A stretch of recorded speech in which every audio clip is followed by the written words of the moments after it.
480 BC, a mountain pass so narrow 2 carts could not pass side by side. This is where 300 men stopped the world. 1 million Persian soldiers on one side, 300 Spartans on the other. Every military expert alive said it was suicide. Leonidas looked at the numbers and called it a plan. Here is the part nobody talks about. Those 300 men were not sent there. They were not forced. They chose to go. And every single one of them knew before they left home that they were never coming back. To understand why, you need to understand what a Spartan actually was. At birth, weak babies were thrown off a cliff. The ones who survived were taken from their mothers at age 7. No food, no warmth, no comfort. They were beaten regularly, starved on purpose, forced to sleep outside in the cold. By the time they became soldiers, pain no longer meant anything to them. They had felt everything already.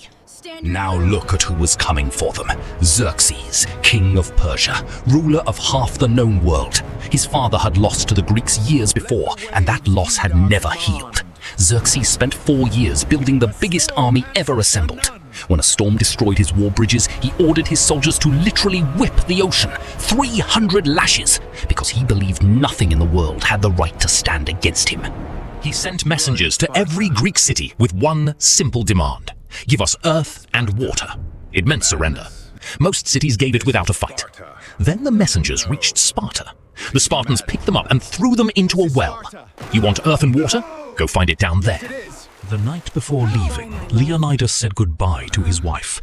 She asked him what she should do if he did not return. He did not hug her. He did not make promises. He simply said, "Find a good man and have strong children." Then he walked out. He never looked back once. Leonidas did not pick Thermopylae because he was desperate. He picked it because he was smart. The pass at its tightest point was only 4 meters wide. That means 1 million soldiers could only attack 10 at a time. The rest of the million just stood behind them, doing nothing. In that narrow space, the size of Persia's army meant absolutely nothing. For 2 full days, wave after wave of Persian soldiers crashed into the Spartan wall and died. Then Xerxes sent in his best soldiers, the Immortals, 10,000 elite fighters who had never lost a single battle anywhere in the world. The Spartans stopped them too. That night, Xerxes went back to his tent, and for the very first time in his life, he had no idea what to do next. A local Greek shepherd named Ephialtes came to the Persian camp. For money, he told Xerxes something that changed everything. There was a small hidden path through the mountains that came out behind the Greek position. 1 man, 1 secret. 2 days of fighting about to mean nothing. Morning came on day 3. A messenger reached Leonidas with the news. The Persians were behind them. They were completely surrounded. Leonidas told every other Greek soldier to go home. Then he turned to his 300 and gave them their final order: move forward. Their spears broke and they pulled out swords. Their swords broke and they used their hands.